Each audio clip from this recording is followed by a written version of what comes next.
Je couperai. Salut Olive. Salut Clément. Alors aujourd'hui, je ne suis pas dans mon salon en train de vous parler de problèmes de prépa physique. Je suis avec Clément Marcoux, un collègue que vous devez connaître, qui est spécialiste en prépa physique appliquée au sport de combat. Il m'a gentiment proposé de partager avec vous deux conseils qu'il aurait aimé entendre lorsqu'il était débutant pour gagner du temps, éviter des conneries. Voilà. Qu'est-ce que tu pourrais partager aux jeunes qui commencent? Déjà, ne soyez pas adepte du no pain no gain. Ça, c'est vraiment quelque chose. En fait, j'ai eu beaucoup de. Je pense que ce qui m'a ralenti, c'est vraiment de croire qu'en faisant plus, j'allais obtenir plus de résultats.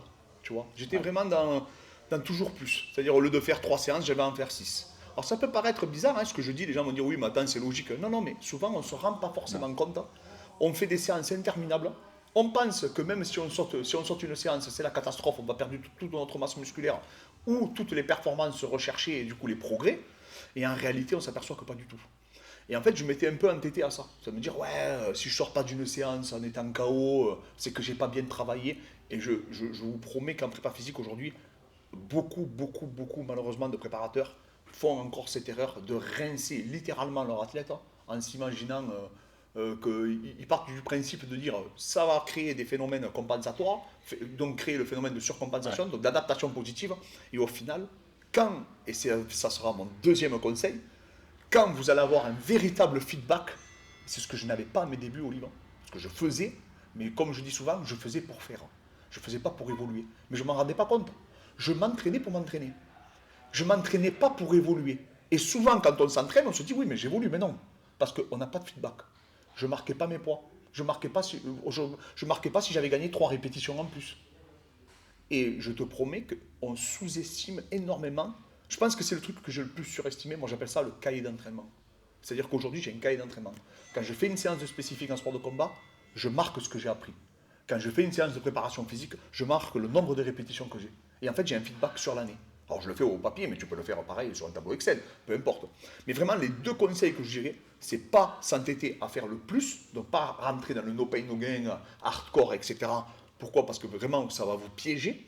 Et le deuxième, c'est d'avoir le feedback. Si je devrais me donner deux conseils, vraiment, hein, je rencontre Ouais. Clément Marcoux il y a 15 ans quand il a monté sa salle, je dirais Clément, t'entête pas à faire du no pain no gain, et surtout, maîtrise les outils qui vont te permettre d'avoir un véritable feedback et de voir si tu fais des erreurs ou non, ou si tu prends la bonne direction.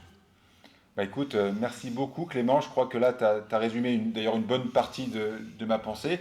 L'approche qualitative avant la quantité, ce qui ne veut pas dire qu'il faut rien foutre. Bien C'est sûr. pas ça qu'on dit. C'est juste que c'est pas celui qui s'entraîne le plus qui a gagné.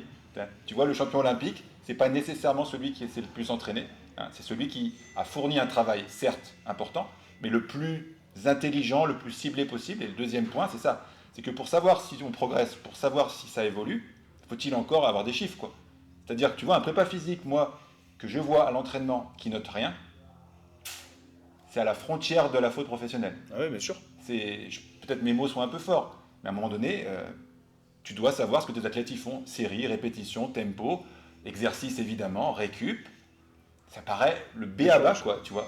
Donc merci beaucoup Clément d'avoir partagé tout ça avec les gens qui me suivent et qui te suivent sur les réseaux sociaux. Tu es à peu près de partout. Hein.